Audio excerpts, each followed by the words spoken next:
কোরআন পড়ে আমল করো জীবন গড়ার তরে, আধার কেটে উষার আলো আসবে নতুন করে। নাহমাদুহু ওয়া নুসাল্লি আলা রাসূলিল কারীম। আউযু বিল্লাহি মিনাশ শাইতানির রাজীম। বিসমিল্লাহির রাহমানির রাহিম। রব্বি ইশরাহ লি সাদরি ওয়া ইয়াসসির লি আমরি ওয়াহলুল উকদাতাম মিন লিসানি ইয়াফকাহু কাওলি। বিসমিল্লাহির রাহমানির রাহিম। কুল জাআল হক ওয়া যাহাকাল বাতিল ইন্নাল বাতিলা কানা যাহুকা। সাদাকাল্লাহুল আলিয়্যুল আযীম ওয়া সাদাকা রাসূলুহুন নবিয়্যুল কারীম। মুফাসসিরিন কিরাম, আসসালামু আলাইকুম ওয়া রাহমাতুল্লাহ। প্রিয় তাফসীর অনুষ্ঠান যুগের জ্ঞান ও সঠিক মূলনীতি ভিত্তিক অপসংগ্রহমূলক তাফসীর শুরু করার তৌফিক দিয়েছেন, আমরা সবাই বলি আলহামদুলিল্লাহ। সূরা নাহল 16 নম্বর সূরা, সঠিক মূলনীতি ভিত্তিক কোরআন ব্যাখ্যার যে মূলনীতি আমরা শিখেছি 10টি, সেই মূলনীতির আলোকেই আমরা তাফসীর করব। যার 1 নম্বরটি হচ্ছে কোরআনে পরস্পর বিরোধী কোনো বক্তব্য নেই। 1 নম্বরটি খেয়াল রাখলেই ইনশাআল্লাহ কোরআন তার ভুল তাফসীর করাকে প্রিভেন্ট করে। পরস্পর বিরোধী তাফসীর করা যাবে না, একটা আয়াত যেন আরেকটা আয়াতের সম্পূরক হয়, অর্থ এবং তাফসীর যেন বিরোধী না হয়। আল্লাহ রাব্বুল আলামিন কোরআন কেমন ভাবে সেটেল করেছেন, পরস্পর বিরোধী কোনো তাফসীর করা যাবে না, তার মানে ভুল তাফসীর করা আল্লাহ মূলনীতির মাধ্যমে প্রতিরোধ করেছেন। তো আলহামদুলিল্লাহ, আমরা আজকে সূরা নাহল, নাহল নাহল মানে মৌমাছি, এটি একটি মাক্কি সূরা, মানে রাসূলুল্লাহ সাল্লাল্লাহু আলাইহি ওয়াসাল্লাম মাক্কি জীবনের শেষ দিকে এই সূরাটি নাজিল হয়। এতে মোট আয়াত রয়েছে 128টি। আউযু বিল্লাহি মিনাশ শাইতানির রাজীম। বিসমিল্লাহির রহমানির রহিম। আমাদের তাফসীরের প্রত্যেক সূরার পুরো শুরুতেই আমরা আউযু বিল্লাহ দিয়েছি, বিসমিল্লাহও দিয়েছি। সাধারণত অন্য তাফসীর যারা দেখা যায় সেখানে বিসমিল্লাহ দিয়ে খালি শুরু করা হয়, কিন্তু না, আমরা আউযু বিল্লাহ বিসমিল্লাহ দুটোই দিয়েছি, কারণ কোরআন পড়া শুরু করার আগে আউযু বিল্লাহ পড়ার আদেশ আল্লাহ দিয়েছেন। তো জি আলহামদুলিল্লাহ, 1 নম্বর আয়াত আল্লাহ বলছেন, আতা আমরুল্লাহি ফালা তাহতাজিলুহ সুবহানাহু ওয়া তাআলা আম্মা ইউশরিকুন। আল্লাহর আদেশ আসবেই, সুতরাং তোমরা তা ত্বরান্বিত করতে চেও না। তিনি ত্রুটিমুক্ত এবং তারা যা শরীক করে তিনি তার ঊর্ধ্বে। তো আল্লাহ প্রথমেই বলছেন আল্লাহর আদেশ আসবেই, তারপরে বলছেন ফালা তাস্তাজিলুন, সুতরাং তোমরা তা ত্বরান্বিত করতে চেও না। এখানে আদেশ বলতে আল্লাহর শাস্তি, আল্লাহর শাস্তি আসবেই, সুতরাং তোমরা তা ত্বরান্বিত করতে চেও না। বোঝাই যায় যে এখানে এমন একটা কথা যেটা তাড়াতাড়ি আসলে মানুষের অসুবিধা হবে, ক্ষতি হবে। অনেকে আবার কিয়ামতও লিখেছেন, এটা ঠিক বলেছেন। আমরা মনে হয় শাস্তি বললেই সেটা বেশি প্রাসঙ্গিক হবে আয়াতের এই সূরার বক্তব্যের সাথে, যা তা ত্বরান্বিত করতে চেও না। কিয়ামত আসলে সেটা ত্বরান্বিত তাড়াতাড়ি আসুক, তোমরা শাস্তি আসবেই, সুতরাং শাস্তি আসা কারণ এটার প্রেক্ষাপট হচ্ছে এরকম যে কাফেররা, তৎকালীন মুশরিকরা, কাফেররা, মক্কার কাফেররা রাসূলুল্লাহ সাল্লাল্লাহু আলাইহি ওয়াসাল্লাম যখন কোরআনের দাওয়াত দিতেন, কোরআনের কথা বলতেন, কোরআনের দাওয়াত দিতেন, ইসলামের দাওয়াত দিতেন, কোরআনে অনেক জায়গায় শাস্তির কথা বলা আছে যে শাস্তি আসবে, গজব আসবে, যারা এরকম যে জাতি আল্লাহর আদেশ আল্লাহর নিষেধ মানবে না, অন্যায় কাজ বেশি করবে, তাদের পরে শাস্তি আসবে। তো কাফেররা তখন বলতো, এই যে তোমরা শাস্তি, মোহাম্মদ তুমি শাস্তির কথা বলো, আসবে শাস্তি, আসবে, কই শাস্তি তো আসে না, আসুক না, নিয়ে আসো না শাস্তি, দেখাও না আমাদের সেই শাস্তি। তুমি যে কথা বলছো, কোরআন যে কথা বলছে, তাহলে সেই শাস্তি, আমরা তো ইসলাম মানি না, আমরা তো কুফরি করছি, আমরা মুশরিক, আমরা শিরক করছি, ইসলাম বিরোধী কাজ অনেক করছি, কই আমাদের পর তো শাস্তি আসে না। তাই আল্লাহ বলছে শাস্তি আসবেই, মানে শাস্তি আসার জন্য তো আল্লাহর একটা প্রোগ্রাম করা আছে, ওই প্রোগ্রাম অনুযায়ী শাস্তি আসবে। যখন শাস্তি আসার মতো উপযুক্ত সময় হয়ে যাবে তখন শাস্তি আসবে, তাই শাস্তি আসবেই, সুতরাং তোমরা তা ত্বরান্বিত করতে চেও না, তোমরা তা তাড়াতাড়ি আসুক এটা চেও না, আসবেই। তারপরে তিনি ত্রুটিমুক্ত, সুবহানা, ত্রুটিমুক্ত, তাহলে আম্মা ইউশরিকুন, এবং তারা যা শরীক করে তিনি তার ঊর্ধ্বে। তাহলে আল্লাহ রাব্বুল আলামিন ত্রুটিমুক্ত, আল্লাহর কোনো ত্রুটি নাই, কোনো ভুল নাই, কারণ তিনি সর্বজ্ঞানের অধিকারী। ভুল হয় কার? যার জ্ঞানের অভাব থাকে, অতীত বর্তমান ভবিষ্যতের জ্ঞানের অভাব যার থাকে তার ভুল হতে পারে, কিন্তু আল্লাহ রাব্বুল আলামিনের তো জ্ঞানের কোনো অভাব নাই, তিনি অতীত জানেন, বর্তমানে জানেন, ভবিষ্যৎ জানেন, এবং সব জ্ঞান তার আছে। কাজেই তিনি ত্রুটি মুক্ত। কেউ কেউ এটাকে বলছে ত্রুটি মুক্ত কথাটার ব্যাখ্যা হবে শিরক মুক্ত, এটাও কোন কোন মুফাসসির বলেছে। তো সেটা শিরক মুক্ত হলে হ্যাঁ একটা বিশেষ দিক হলো, আর ত্রুটি মুক্ত তিনি আর কোনো ধরনের তার মধ্যে শিরক আছে, তারা যা শরিক করে তিনি তার ঊর্ধ্বে। তার মানে মানুষ মক্কার মুশরিকরা তারা তো শিরক করতো, নানা ধরনের শিরক করতো। আল্লাহ বলছেন এই শিরকের ঊর্ধ্বে। আমরা জানি যে শিরক হচ্ছে চার ধরনের: আল্লাহর সত্তার সাথে শিরক, আল্লাহর গুণাবলীর সাথে শিরক, আল্লাহর হকের সাথে শিরক, এবং আল্লাহর ক্ষমতার সাথে শিরক। এই ক্ষমতা আবার দুই ধরনের: সাধারণ ক্ষমতা, আইন বানানোর ক্ষমতা।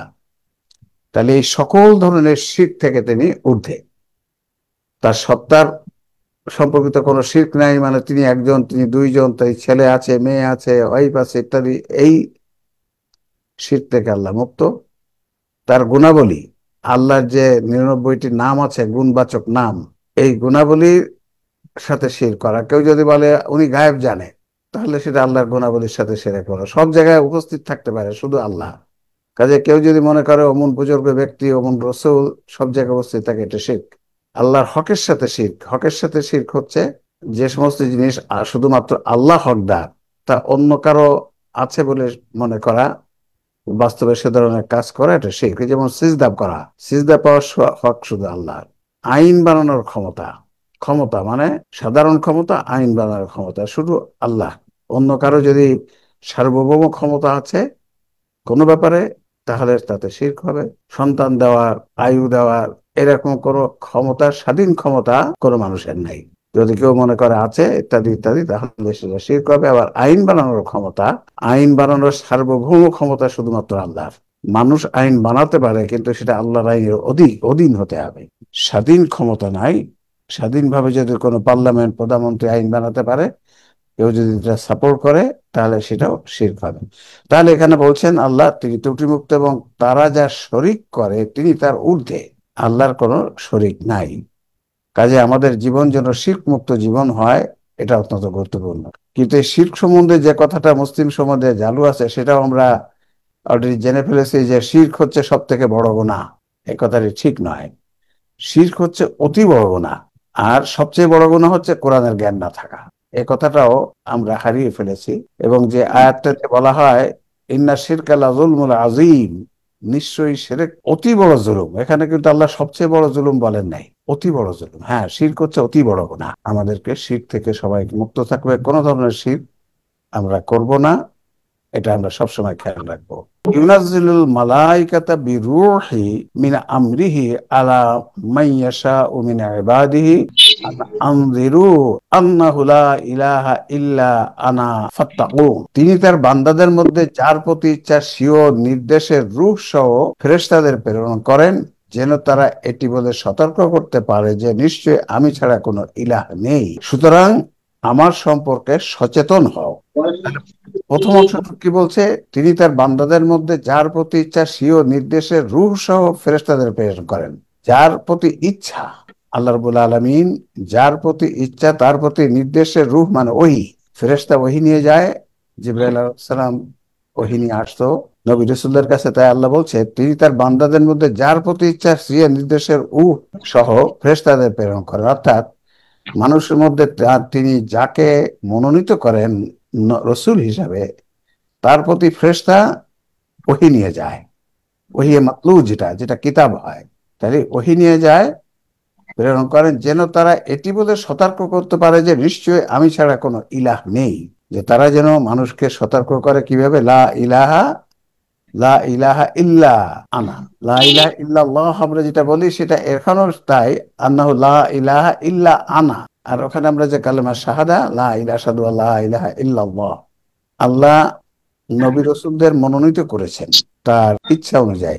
সাধারণত যে যুগে যে নবী রাসূল আসছেন, তিনি ওই যুগের ওই সময়ের শ্রেষ্ঠ মানুষ, ওই সময়ের শ্রেষ্ঠ মানুষটিকে আল্লাহ রাব্বুল আলামিন মনোনীত করেছেন নবী রাসূল হিসাবে। রসুলের কাছে জিবরাইল আলাইহিস সালাম আল্লাহর ওহী রূহ নিয়ে যেতেন, ওহী নিয়ে যেতেন, এবং সে আল্লাহর ওহী হচ্ছে কিতাব, যেটা মাতলু। ওই কিতাব আল্লাহর আদেশ, নিষেধ, উপদেশ, তথ্য সবকিছু থাকতো। এবং ওর যে মূল একটা কথা হচ্ছে যে লা ইলাহা, আল্লাহ ছাড়া কোনো ইলাহ নেই, এবং মুহাম্মদ রাসূলুল্লাহ, মোহাম্মদ আল্লাহ রাব্বুল আলামিনের রাসূল বা প্রেরিত পুরুষ। এটাই হচ্ছে আমরা এখন জানি যে পুরা কোরআনের কোরআন সুন্নাহর সার সংক্ষেপ হচ্ছে লা ইলাহা ইল্লাল্লাহ মুহাম্মাদুর রাসূলুল্লাহ। লা ইলাহা ইল্লাল্লাহ মুহাম্মাদুর রাসূলুল্লাহ, এটা হচ্ছে পুরা কোরআনের সার সংক্ষেপ। তারপরে আল্লাহ বলছেন সুতরাং আমার সম্পর্কে ফাত্তাকুন, ফাত্তাকুন অতএব বা সুতরাং, ফা তাকওয়া, অনেকে দিচ্ছে সুতরাং আমার সম্পর্কে আমাকে ভয় করো, এই কথা সাধারণ অর্থ লেখা হয়। কিন্তু আমরা এখন লোকে বলছি তাকওয়া শব্দের অর্থ ভয়টা যথাযথ নয়, কারণ আল্লাহ তো ভালোবাসাও আছে। আল্লাহকে আমাদের খালি ভয় করলে হবে না, আল্লাহকে তো ভালোবাসতেও হবে। আল্লাহর আদেশ নিষেধ উপদেশ আমাদের জানতে হবে, মানতে হবে। তাকওয়া শব্দের অর্থটা এমন কোন একটা অর্থ হতে হবে যার মধ্যে ভয় থাকবে, ভালোবাসা থাকবে, আল্লাহর আদেশ নিষেধ উপদেশের জ্ঞান অর্জন করা থাকবে ইত্যাদি, এবং সে অনুযায়ী আমল থাকবে।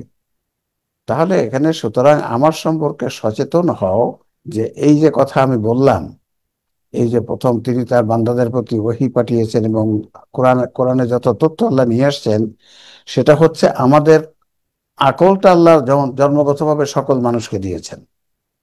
আমরা জানি আল্লাহ প্রদত্ত তিনটে উৎসর ভিত্তি উৎস হচ্ছে আকল, এটা জন্মগতভাবে সব মানুষকে দিয়ে দিয়েছেন। এই আকলকে উৎকর্ষিত করতে হবে কোরআনের জ্ঞান দিয়ে, সুন্নাহর জ্ঞান দিয়ে, সত্য যে কোনো সত্য জ্ঞান, বিজ্ঞান, অর্থনীতি, সমাজনীতি, ভূগোল, ইতিহাস ইত্যাদি যে কোনো সত্য জ্ঞান দিয়ে একে উৎকর্ষিত করতে হবে।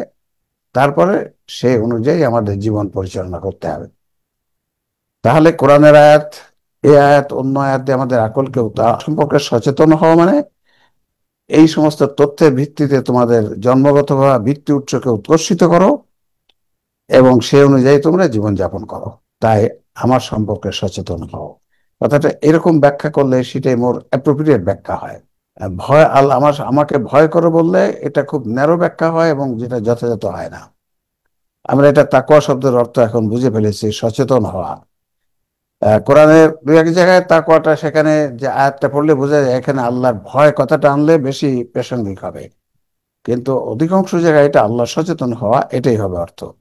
খালাকাস সামাওয়াতি ওয়াল আরদা বিল হক তাআলা আম্মা ইউশরিকুন, তিনি সঠিকভাবে আকাশমণ্ডলীয় পৃথিবী সৃষ্টি করেছেন। ইয়েস, সামাওয়াত, সামাওয়াত মানে আকাশমণ্ডলী। হ্যাঁ, আমরা এখন জানি বহু বিশ্বসমূহ। তাহলে আকাশমণ্ডলীয় পৃথিবী সঠিকভাবে সৃষ্টি করেছেন, কারণ আল্লাহ তো সব থেকে জ্ঞানী সৃষ্টিকর্তা, তিনার সৃষ্টিতে কোনো ভুল নাই। এরপর আবার বলছেন তাআলা আম্মা ইউশরিকুন, তারা যা শরীক করে তিনি তার ঊর্ধ্বে। তাআলা, তাই আবার আল্লাহ বলছেন তারা যা শরীক করে, মানুষ যা শরীক করে, শিরক করে, যে সমস্ত আল্লাহর অংশীদার বানায় যাদেরকে, বিভিন্নভাবে সত্তার দিক দিয়ে, গুণাবলীর দিক দিয়ে, হকের দিক দিয়ে, ক্ষমতার দিক দিয়ে, তারা আল্লাহ রাব্বুল আলামিন এই সমস্ত শিরকের ঊর্ধ্বে। আবার আল্লাহ রিপিট করলেন, প্রথম আয়াতে বললেন যে, প্রথম আয়াতটাতে বলছে তারা যা শরীক করে তিনি তার ঊর্ধ্বে। তাআলা আম্মা ইউশরিকুন, দেখেন এই কথাটুকু, এইটা তো যা 3 নম্বর আয়াতেও ঠিক একই। তাআলা আম্মা ইউশরিকুন, তারা যা শরীক করে তিনি তার ঊর্ধ্বে। খালাকাল ইনসানা মিন নুতফাতিন ফাইজা হুয়া খাসীমুম মুবিন। খালাকাল ইনসানা মিন নুতফাতিন, নুতফা, তিনি ফোঁটা থেকে মানুষ সৃষ্টি করেছেন, অত সে প্রকাশ্যে ঝগড়াকারী বনে গেছে। দেখেন, খালাকা, ফোঁটা, ফোঁটা থেকে মানুষ সৃষ্টি করেছেন, কথাটার ব্যাখ্যা কি? এই সূরায় নাহলে অনেক বৈজ্ঞানিক তথ্য আছে যেগুলো সরাসরি বুঝতে গেলে আমাদেরকে বিজ্ঞানের কিছু জ্ঞান না জানা থাকলে, বিভিন্ন ধরনের বিজ্ঞানের কথাই এই আয়াতে বলা আছে, তো সেই বিজ্ঞানের কিছু জ্ঞান না থাকলে এই আয়াতের কিছু কিছু জিনিস বোঝা বেশ কঠিন হয়। তিনি ফোঁটা থেকে মানুষ সৃষ্টি করেছেন কিভাবে? আমরা তো জানি মানুষ সৃষ্টি হয় পুরুষের শুক্র এবং মেয়েদের ডিম্ব থেকে। তাহলে এখানে আল্লাহ বলছেন তিনি ফোঁটা থেকে মানুষ সৃষ্টি করেছেন। এর কারণ হচ্ছে পুরুষের শুক্র, স্বামীর শুক্র এবং স্ত্রীর ডিম্ব মিলে যে জাইগোটটা প্রথমে তৈরি হয়, সেটা পানির ফোঁটার মতো দেখা যায়, ফোঁটার মতো দেখা যায়। এই জন্য আল্লাহ বলছেন ফোঁটা থেকে, মানে ফোঁটা সদৃশ বস্তু।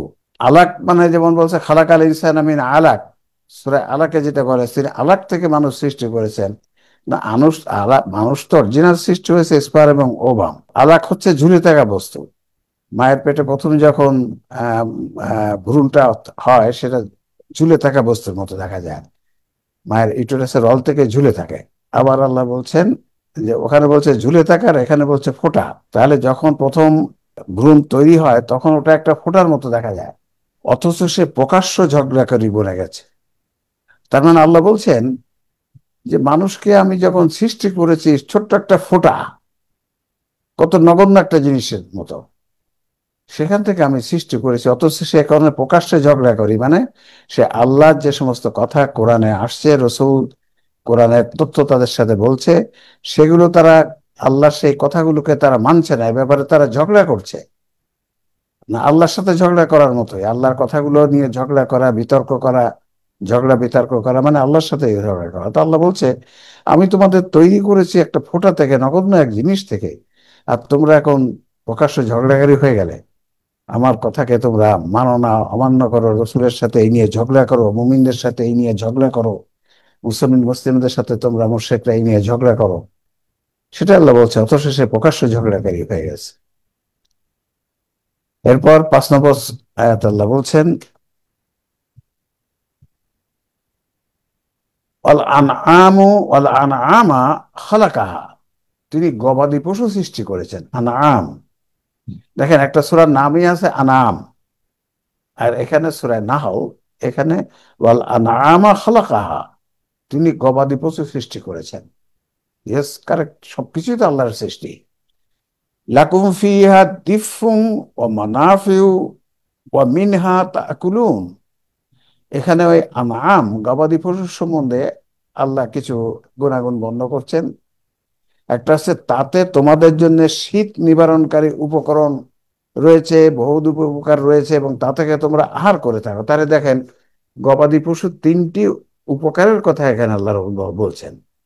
মানুষের যে কল্যাণে আসে গবাদি পশু, তার একটা হচ্ছে শীত নিবারণকারী উপকরণ। গবাদি পশুর থেকে আমরা যেটা দেখি, যে সমস্ত পশু গৃহপালিত পশু, তার পশম থেকে আমাদের নানা নানা তৈরি হয়, পোশাক তৈরি হয়, যাতে শীতে পশমির পশমির কাপড় শীতে শীতে খুবই ইউজফুল, কাজে লাগে। শীত প্রধান দেশে ওই সে সময় আগে যে মায়ের সবই সবই ওই উল দিয়ে তৈরি, যেগুলো এখনো উল দিয়ে তৈরি যে কাপড়গুলো শীতের সময় আমরা ব্যবহার করি, তাহলে তো আমাদের জন্য শীত নিবারণকারী উপকরণ আছে। এরপরে লেদারের কাপড়, লেদারের ইয়েও সেটা আছে, কিন্তু পশমটা দিয়ে এমনিও শীত নিবারণ হয়, সেভাবে করা যায়। আর এজ এ হোল যদি চামড়ার পোশাক তৈরি করা, যেখানে পশম অলরেডি লেগে থাকে, সেটাও হতে পারে। ও বহুবিধ, ফিহা দিফ ও মানাফিউ, মানে অনেক উপকার আসলে। গবাদি পশুর, গৃহপালিত পশুর খালি পশম আর চামড়া না, ওর তো যা কিছু সব কিছুতেই আমাদের বিভিন্ন ভাবে কাজে লাগে, বহুবিধ উপকার। আর লাস্টে বলছে এবং তা থেকে তোমরা আহার করে থাকো। আমরা গবাদি পশুর মাংস খাই, তারপরে গবাদি পশুর থেকে দুধ আসে, দুধ খাই, তাহলে তা থেকে তোমরা আহার করে থাকো। গবাদি পশুর থেকে আমরা মাংস, খাবারের তালিকা, আমাদের একটা বই নতুন বেরিয়েছে, 43 নম্বর বই, কোরআনের হালাল ও হারাম খাদ্যের কোরআনের সরাসরি তালিকা। এই বইটা আমাদের মার্কেটে এসে গেছে, 43 নম্বর বই। আমরা ওখানে আল কোরআনে খাবার সম্বন্ধে যত আয়াত আছে, যত হাদিস আছে, সব কোরআনের আয়াত এবং হাদিস নিয়ে এসেছি, এবং সেখানে আমরা সরাসরি খালি কোরআনের তথ্যগুলোই জাতির সামনে তুলে ধরেছি, যে খাবার তালিকা সম্বন্ধে কোরআন হাদিসে কি আছে। এখানে আল্লাহ বলছেন তা থেকে তোমরা আহার করে থাকো। গবাদি পশুর থেকে আহারের কথা এখানে বলছেন, ইয়েস, বাস্তব কথা, সত্য কথা। ওয়ালাকুম ফিহা জামালুন হিনা হিনা তুরিহুনা ওয়া হিনা তাসরাহুন, আর তোমাদের জন্য এগুলোর মধ্যে রয়েছে সৌন্দর্য, যখন তোমরা এগুলোকে সন্ধ্যাবেলায় বিশ্রামে নিয়ে আসো, এবং যখন এগুলোকে সকালবেলায় চারণভূমিতে নিয়ে যাও। সৌন্দর্য মানে সৌন্দর্য, সুন্দর কথার ইয়ে হচ্ছে যে সৌন্দর্য উপভোগ করার বিষয় রয়েছে। সৌন্দর্য মানে সৌন্দর্য উপভোগ করার বিষয়, মানে যখন তোমাদের জন্য এগুলোর মধ্যে রয়েছে সন্ধ্যা, যখন তোমরা এগুলোকে সন্ধ্যাবেলায় বিশ্রামে নিয়ে আসো, সারাদিন গবাদি পশু যেগুলো মাঠে চড়িয়ে তারপরে সন্ধ্যাবেলায় সেগুলোকে নিয়ে আসতো বিশ্রামের জন্য, তারা যেখানে রাখতো সেখানে, এবং এগুলোকে সকালবেলায় যখন তোমরা নিয়ে যাও, এর জন্য তোমাদের মনটা সেটা দেখে আবেগ আপ্লুত হয়। তাদের দেখে একদল গবাদি পশু বিভিন্ন ধরনের, তাদের ওখানে উট ছিল, মেষ ছিল, ভেড়া ছিল, দুম্বা ছিল। হ্যাঁ, এগুলো যখন তারা নিয়ে যেত, বলছে এগুলো তো তোমাদের রয়েছে, তোমাদের সৌন্দর্য, তোমাদের মনের শান্তি।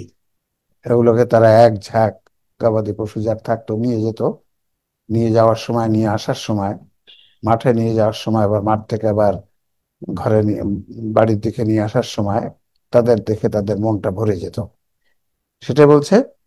এরপর বলা হচ্ছে 7 নম্বর আয়াতে,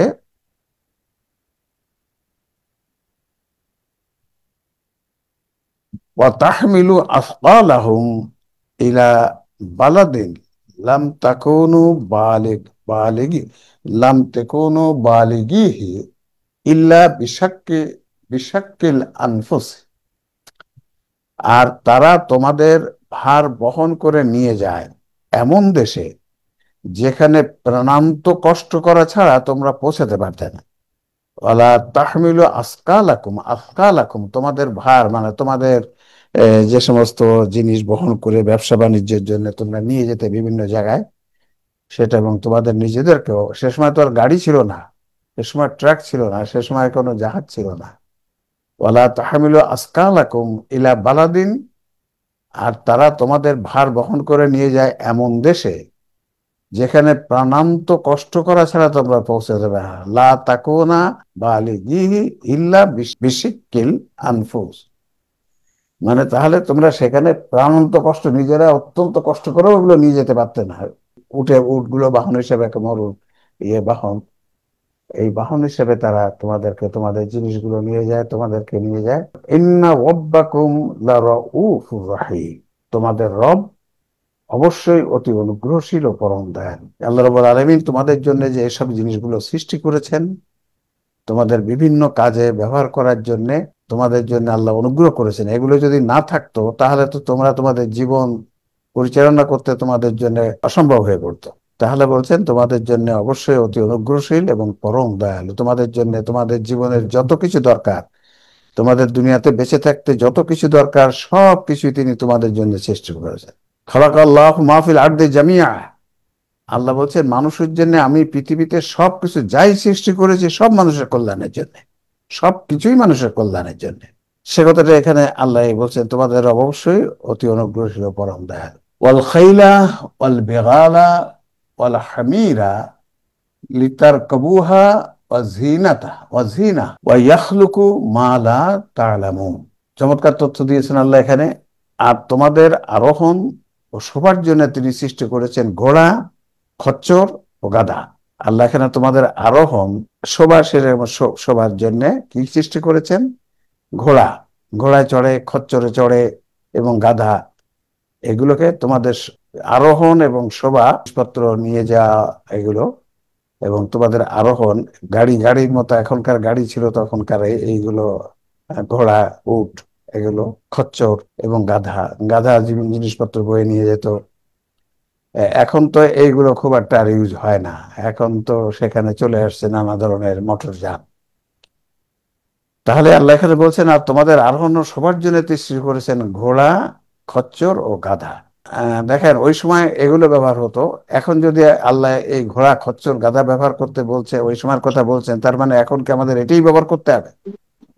না, এখন যে ওইটাই ঘোড়া, খচ্চর, গাধা আমাদেরকে বাহন হিসেবে ব্যবহার করতে হবে সেটা না, ওই সময় যে ছিল না বলে এটা। তারপর আল্লাহ তাআলা আল্লাকুম তাতাফাক্কারুন করতে বলেছে, আল্লাকুম তাতাফাক্কারুন, তোমরা গবেষণা করো। বাহন ওই সময় ওটাই ছিল, আল্লাহ বাহনের কথা বলেছেন। এখন তোমরা নতুন নতুন বাহন তৈরি করো, গবেষণা করে, চিন্তা করে, ভাবনা করে। ওয়াইয়াখলুকু মা তা'লামুন, আর তিনি সৃষ্টি করেছেন এমন অনেক কিছু যা তোমরা জানো না। এই যে কথাটা আল্লাহ বলছেন, বিশ্বসমূহে আল্লাহ কত কিছু সৃষ্টি করে রেখেছেন মানুষের কল্যাণের জন্য, সেটা তো মানুষ জানতে পারবে না। মানুষের পক্ষে সব জানাই সম্ভব না। এখন কম্পিউটার যুগ, এখন ইন্টারনেটের যুগ, কিন্তু এখনো মানুষের পক্ষে পৃথিবীতে আল্লাহ কত কিছু সৃষ্টি করেছেন আমাদের জন্য এটা জানা সম্ভব নয়। বৃহদাকার জিনিস আছে, ক্ষুদ্র জিনিস আছে, অনুপরিমাণ জিনিস আছে, এখন আমরা পরমাণু, এখন তো আরো ছোট জিনিস আছে। এত কিছু আল্লাহ রাব্বুল আলামিন আমাদের জন্য সৃষ্টি করেছেন যে আল্লাহ বলছেন যা তোমরা জানো না, মানে মানুষের পক্ষে স্যার সবকিছু জানা সম্ভব হবে না। এত জিনিস আল্লাহ রাব্বুল আলামিন আমাদের জন্য, আমাদের কল্যাণের জন্য এই পৃথিবীতে সৃষ্টি করে রেখেছেন। এবং যা কিছু সৃষ্টি করেছেন তাতে কিন্তু মানুষের, আমাদের কল্যাণ আছে। ওয়ালাল্লাহি কসদুস সাবিলি ওয়া মিনহা জায়ের ওয়ালাউ শাআ লাহাদাকুম আজমাইন। আর সঠিক পথ প্রদর্শনের দায়িত্ব আল্লাহর, আর এটির মধ্যে বাঁকা পথও আছে। সঠিক পথ প্রদর্শনের দায়িত্ব আল্লাহর, এবং এটির মধ্যে বাঁকা পথও আছে। যে সঠিক পথ প্রদর্শনের দায়িত্ব আল্লাহ। আমাদের জীবনটি কোন পথে আমরা পরিচালিত করব, সে পথটি আল্লাহ আমাদেরকে বলে দিয়েছেন। কারণ আল্লাহ আমাদেরকে সৃষ্টি করেছেন যেন আমরা তার নির্ধারিত সঠিক পথে জীবনটা পরিচালিত করি। কাজে আল্লাহ রাব্বুল আলামিনের সে সঠিক জীবন পথটা কি, সেটা কোরআন সুন্নাহর মাধ্যমে আল্লাহ রাব্বুল আলামিন জানিয়ে দিয়েছেন। কোরআন হচ্ছে মূল কিতাব, সুন্নাহ তার ব্যাখ্যা। মূল কিতাব হচ্ছে কোরআন, যেটা কোরআনের সব মৌলিক, মানে আল্লাহর কিতাবের সব মৌলিক বিষয় আছে। আল্লাহ বলছে মা ফাররাতনা ফিল কিতাবি মিন শাই, আমি এই কিতাবে কোনো কিছু বলতে বাদ রাখি নাই। তিবিয়ানাল লিকুল্লি শাই, সবকিছু বর্ণনা করেছে, মানে মৌলিক কোনো কিছু আল্লাহ রাব্বুল আলামিন বাদ রাখেন নাই। সঠিক পথ প্রদর্শনের দায়িত্ব আল্লাহর। কারণ আল্লাহ যখন মানুষ আমাদেরকে সৃষ্টি করেছেন, পৃথিবীতে পাঠিয়েছেন, সেখানে তো আমাদের জীবন চলার পথও আল্লাহ বলে দিয়েছেন কোনটা হবে সঠিক পথ। আবার বাঁকা পথও আছে, মানে তার বাইরে অনেক পথ আছে যেটা মানুষ আবিষ্কার করে বের করে নিয়েছে, নিজেরা বের করে নিয়েছে। সেটা বাঁকা পথ, যেটা কোরআনের পথের, আল্লাহর কিতাবের পথের বিপরীত, সেটা হচ্ছে বাঁকা পথ। এই বাঁকা পথও মানুষ বের করেছে, কিন্তু আল্লাহ সঠিক পথটা জানিয়ে দিয়েছেন তার কিতাবের মাধ্যমে। নবী সেটা ব্যাখ্যা করে বুঝিয়েছেন। এরপরে যেটা ওয়ালাউ শাআ লাহাদাকুম আজমাইন, তিনি ইচ্ছা করলে তোমাদের সকলকেই সৎ পথে পরিচালিত করতে পারতেন। এখন এই অংশটার ব্যাখ্যা আপনারা একটু বলেন, যে তিনি ইচ্ছা করলে তোমাদের সকলকেই সৎ পথে পরিচালিত করতে পারতেন। এটা আমাদের তাফসিরে, আমাদের অনুবাদের অর্থটা দেখেন না, না দেখে আপনারা একটু বলার চেষ্টা করুন দেখি। তিনি ইচ্ছা করলে তোমাদের সকলকেই সৎ পথে পরিচালিত করতে পারতেন বলছে। এটা স্যার আল্লাহর অতাৎক্ষণিক প্রোগ্রাম, বিধিবিধান, যাতে করে আমরা এই পরীক্ষা হিসাবে আমরা যে ইচ্ছা করি যে হেদায়েত করতো, তাহলে তো আমাদের এই পরীক্ষার জন্য আমাদেরকে পাঠানো হতো না। এই দুনিয়াতে জন্ম থেকে মৃত্যু পর্যন্ত আমাদের পরীক্ষার ক্ষেত্র, এইটাই তো হতো না, এই প্রোগ্রামটাই তো বিনষ্ট হতো। ঠিক আছে, আমাদের জাফর সাহেব বলেছেন, এটা অন্যরা কি বলবেন? যে তিনি ইচ্ছা করলে তোমাদের সকলকেই সৎ পথে পরিচালিত করতে পারতেন। এ কথাটাতে বোঝা যায় যে সবাই কিন্তু সৎ পথে যাচ্ছে না। আল্লাহ ইচ্ছা করলে সবাইকে পারতেন। জি স্যার, আল্লাহ তো নবী রাসূল পাঠাইছেন, কিতাব নাজিল করছেন, জি, দুইটা প্রোগ্রাম দিয়ে দিচ্ছেন। বাঁকা পথের প্রোগ্রামও দেওয়া আছে, সহজ পথের প্রোগ্রাম দেওয়া আছে। জি, এখন আল্লাহ তো জোর জবরদস্তি পছন্দ করেন না এবং জি, করতেও নিষেধ করছেন। জি। সুতরাং আমরা যদি আকল খাটায় চলি, আমাদের জ্ঞানের মাধ্যমে চলি, আল্লাহ সেটাই স্যার। আচ্ছা, ঠিক কারণ আছে, এটা তো হলো তার পরীক্ষার জায়গা। রাইট। আমাকে প্রোগ্রামও দেওয়া হয়েছে, কিতাব দেওয়া হয়েছে, নবী রাসূলদের মাধ্যমে শিক্ষা দেওয়া হয়েছে। এখন আমি কোন পথে চলবো স্যার, সেটা আমার ব্যাপার। আচ্ছা, আচ্ছা, আচ্ছা, ঠিক আছে, গুড। নুনা জোসনা ম্যাডাম একটা বলেছেন, ভালো। হ্যাঁ, আসসালামু আলাইকুম স্যার। ওয়ালাইকুম আসসালাম, জি বলুন। আল্লাহ ইচ্ছা করলেই সবকিছু করতে পারতেন। আল্লাহ তাৎক্ষণিক বা অতাৎক্ষণিক দুইটা ইচ্ছাই আছে। জি, আল্লাহর ইচ্ছাতেই সবকিছু হয়, কিন্তু এটাকে তো আমরা ওইভাবে তাৎক্ষণিক ইচ্ছা মনে করতে পারি না। যদি মনে করি তাহলে এখানে অনেকগুলো প্রশ্নের সৃষ্টি হয়। সেটা হচ্ছে, তাহলে তো আল্লাহ ইচ্ছা করে, আমাদের যেটা অলরেডি আমাদের মধ্যে প্রতিষ্ঠিত হয়ে আছে, যে আল্লাহ ইচ্ছা করলেই কাউকে জান্নাত বা জাহান্নাম দিয়ে থাকে। আল্লাহ তার সকল দুর্বলতার ঊর্ধ্বে, উনি ন্যায় বিচারক। জি, ইচ্ছা করে কাউকে সৎ পথে দিবেন, কাউকে পথভ্রষ্ট করাবেন, এটা তো আল্লাহর নীতি নয়। রাইট। আর আগের যে কথাগুলো সবাই বললেন, ওটা তো অবশ্যই, যে কোনো পরীক্ষা শিক্ষক কখনো লিখে দেয় না, বা সে কখনো করে না, বলে দেয় না। পরীক্ষার হলে পর্যবেক্ষণে থাকে, পরীক্ষার পরে তার ফলাফল আসে। হ্যাঁ, সমস্ত লজিস্টিক সাপোর্ট প্রোভাইড করা হয়, আল্লাহ সেটা করেছেন আমাদের জন্য। দিক নির্দেশনামূলক নবী রাসূল, বিবেক, তারপরে আমাদের কোরআন দিয়েছেন, বা যে বিজ্ঞান দিয়েছেন, সব এভিডেন্স দিয়েছেন, মতো পাঠ্য বই, লজিস্টিক সাপোর্ট সবই দিয়েছেন।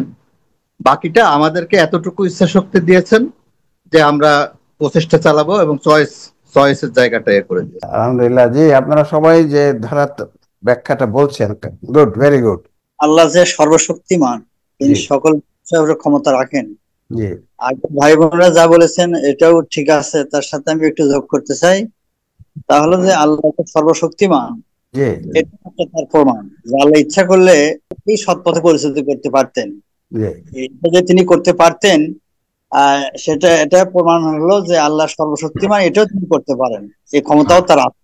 তো ঠিক আছে, এই ক্ষমতা আছে এবং আল্লাহ চাইলে সবাইকে পরিচালিত করতে পারতেন। এই কথাটাতে বোঝা যায় তিনি সবাইকে সৎ পথে পরিচালনা করার যে তার যে ক্ষমতা আছে, সেই ক্ষমতা তিনি ওই প্রয়োগ করেন না, ওপেন রেখেছেন। কারণ আমরা জানি আল্লাহ রাব্বুল আলামিন এই পৃথিবীটা তো আমাদের একটা পরীক্ষাগার। এখানে আমাদের পরীক্ষার জন্য পাঠিয়েছেন, কে ন্যায় পথে কে ভুল পথে। এবং আল্লাহ সঠিক পথটা বলে দিয়েছে এইটা, এবং এর বাইরে যা আছে সব ভুল পথ। তাবারাকাল্লাযী বিয়াদিহিল মুলক ওয়া আলা কুল্লি আল্লাযী খালাকাল মাউতা ওয়াল হায়াতা লিয়াবলুয়াকুম আইয়ুকুম আহসানু আমালা। তোমাদেরকে পরীক্ষা করার জন্য, তোমাদেরকে আমলে উত্তম, এই পরীক্ষা করার জন্যই তো আমাদেরকে পাঠানো হয়েছে দুনিয়ায়।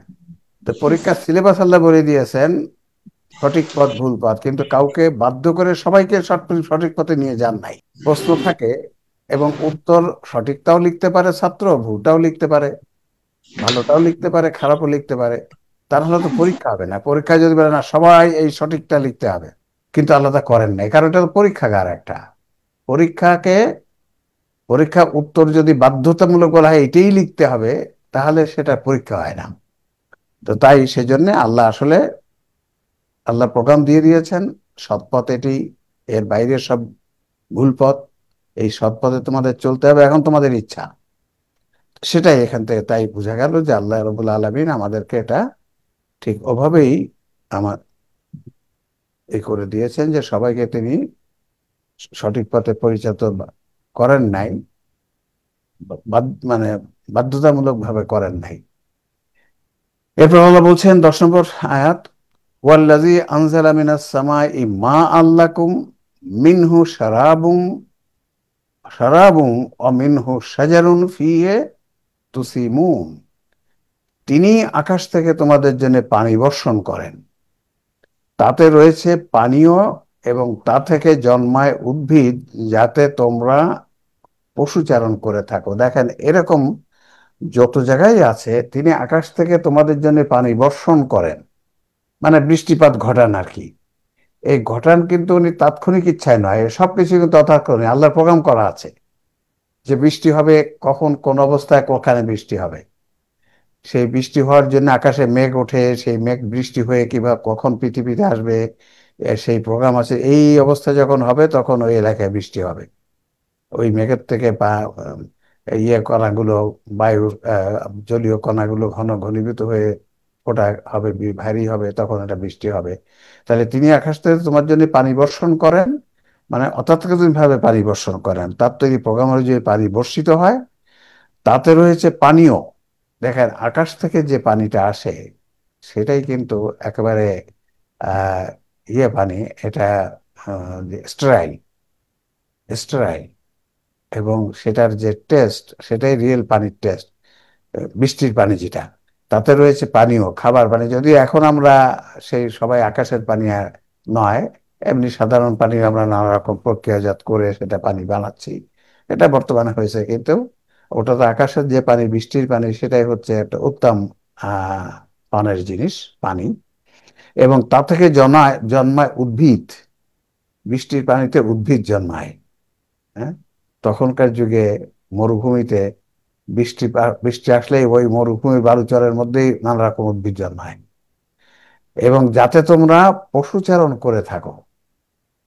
মরুভূমিতে পশুর খাদ্য, ওই বৃষ্টি যখন হয় বালুর মধ্যে, তখন পশুর খাদ্য। সেখানে আল্লাহ সহজ একটা কথা বলছেন, বর্ষণ তাতে রয়েছে পানীয়, এবং তা থেকে জন্মায় উদ্ভিদ, যাতে তোমরা পশুচারণ করো। ওয়ামিনহু শাজারুন ফীহি তুসিমুন ينبت لكم به الزرع والزيتون ওয়ান নাখিলা ওয়া আনআবা ওয়া মিন কুল্লি সামারাত ইন্না ফি যালিকা লা আয়াতুল লিকাউমিন ইয়াতাফাক্কারুন। এখানে আল্লাহ কি বলছেন দেখুন, ইনবুতুলাকুম বিহি যারা, তিনি তোমাদের জন্য এর মাধ্যমে শস্য, জৈতুন মানে জলপাই, খেজুর গাছ ও আঙ্গুর এবং সব রকমের ফল উৎপন্ন করেন। এই উৎপন্ন করেন মানে অতাৎক্ষণিকভাবে উৎপন্ন করেন আল্লাহর তৈরি প্রোগ্রাম অনুযায়ী। এই যে বৃষ্টি হয়, আকাশ থেকে বৃষ্টি আসলো, এর মাধ্যমে কি হয়, নানা ধরনের শস্য হয়, জলপাই হয়, খেজুর গাছ হয়, আঙ্গুর হয়, সব রকমের ফল। ওই দেশে, আরব দেশে তখন এইগুলো বেশি হতো, এই ফলগুলোই বেশি। বিভিন্ন ধরনের সবজি, তরকারি, ফল যে হয়, এভাবেই হয়। এরপর আল্লাহ বলছে, নিশ্চয়ই এতে ইন্না ফি যালিকা লাআয়াতাল লিকাউমিন ইয়াতাফাক্কারুন, নিশ্চয়ই এতে চিন্তা গবেষণাকারী সম্প্রদায়ের জন্য অবশ্যই বহু নিদর্শন রয়েছে। দেখেন, এখানে প্রথমে আল্লাহ বলছে ইন্না মানে নিশ্চয়ই, লাআয়াতান মানে অবশ্যই, আবার লামে তাকিদ আছে, তাই তো? তাহলে দুইবার আল্লাহ নিশ্চয়তা দিয়েছে, নিশ্চয়ই, অবশ্যই এতে চিন্তা গবেষণার সম্প্রদায়ের জন্য অবশ্যই বহু নিদর্শন রয়েছে। এই যে আল্লাহ এখানে যে তথ্যগুলো বললেন এগ্রিকালচারের বিষয় এগুলো, তাই না, যে শস্য, জয়তুন, খেজুর কিভাবে এগুলো হয়, সেই বৈজ্ঞানিক কথাগুলো আল্লাহ বললেন। বলছে এই যে কথাগুলো আমি বললাম, যারা একটু চিন্তা ভাবনা করে তাদের জন্য এখানে বহু শিক্ষা রয়েছে, বহু শিক্ষা রয়েছে। সেই শিক্ষা দিয়ে কি করতে হবে, এই শিক্ষাগুলো এখান থেকে, মানে বিজ্ঞানের এই বিষয়গুলোর থেকে, এইগুলো আমাদের আকলে নিয়ে আমাদের আকলকে উৎকর্ষিত করতে হবে। এই বৈজ্ঞানিক তথ্যগুলো উদ্ভিদবিদ্যার এই তথ্য এখানে আল্লাহ সংক্ষিপ্তভাবে এই কথাগুলো বলে রেখেছেন। কিন্তু এখন তো উদ্ভিদবিদ্যা একটা সাবজেক্টই আছে, এগ্রিকালচার ইউনিভার্সিটি আছে। এই সব এগ্রিকালচারের বিষয়গুলো নিয়ে আমাদের আকলকে উৎকর্ষিত করতে হবে। উৎকর্ষিত করে, কেন এই উৎকর্ষিত করলেই আমরা কোরআনের বিভিন্ন আয়াতগুলো আমরা আরো ভালো করে বুঝবো। এগ্রিকালচার বিষয়ক যে আয়াত আছে সেগুলো ভালো করে বুঝবো, অন্য আয়াতও বুঝতে এগুলো কাজে লাগবে উদাহরণ হিসাবে। আল্লাহ বলছে উদাহরণের মাধ্যমে কোরআনকে ব্যাখ্যা করতে হবে। উদাহরণ হচ্ছে আল্লাহর নিকট থেকে একটা সত্য শিক্ষা, সূরা বাকারার 26 নম্বর আয়াতে যে বলছেন। তাহলে আমরা চিন্তা গবেষণাকারীদের জন্য বহু নিদর্শন রয়েছে। যে এইসব কথা, এই যে বৈজ্ঞানিক কথাগুলো, এগুলো এগ্রিকালচারের কথা বেশি বলা হলো, উদ্ভিদবিদ্যার কথা বেশি বলা হলো। এই উদ্ভিদবিদ্যার এই যে কথাগুলো এখানে আসলো, এখানে যারা একটু চিন্তা ভাবনা করে, যারা একটু গবেষণা করে, তাদের জন্য বহু শিক্ষা রয়েছে, যেন তারা এর মাধ্যমে তাদের আকলকে উৎকর্ষিত করে সেটাকে তাদের জীবন পরিচালনার জন্য, কোরআন বোঝার জন্য, সুন্নাহ বোঝার জন্য ব্যবহার করতে পারে। 12 নম্বর তারা বলছেন, সাখখারা লাকুমুল লাইলা ওয়ান নাহারা ওয়াশ শামসা ওয়াল কামারা ওয়ান নুজুমু মুসাখখারাতুন বিআমরিহি ইন্না ফি যালিকা লাআয়াতিন লিকাওমিন ইয়াকিলুন। তিনি রাত, দিন, সূর্য, চাঁদকে তোমাদের কল্যাণে নিয়োজিত করেছেন। দেখেন, ওয়া সাখখারা লাকুম মানে তোমাদের কল্যাণ, তোমাদের কল্যাণের জন্য রাত, দিন, সূর্য এবং চন্দ্র, চাঁদ নিয়োজিত করেছেন। তাহলে এ সব কিছুই মানুষের কল্যাণের জন্য। এখানে একটা একটা করে আল্লাহ 4টে জিনিসের কথা বললেন। অন্য আয়াতে বলছেন সব কিছু মানুষের কল্যাণের জন্য। অন্নুজুমু মুসাখখারাতুম বিল আমর, আর নক্ষত্ররাজিও তার ওই নির্দেশের অধীন। এই যে নক্ষত্ররাজি, চন্দ্র, সূর্য, রাত, দিন যে হচ্ছে, এ সব কিছু আল্লাহর প্রোগ্রাম অনুযায়ী। আল্লাহর নির্দেশ মানে অতাৎক্ষণিক নির্দেশ। আল্লাহ প্রদান করে দিয়ে দিয়েছেন যে এইটাই হচ্ছে তোমাদের তোমাদের কক্ষপথে যে ভ্রমণ করবা, কক্ষপথে যে চলবা, তার নিয়ম হচ্ছে এইগুলা। ঠিক সেই নিয়ম নীতি অনুযায়ী চলছে চন্দ্র, সূর্য, দিন রাত হচ্ছে, তারকারাজি, এগুলো।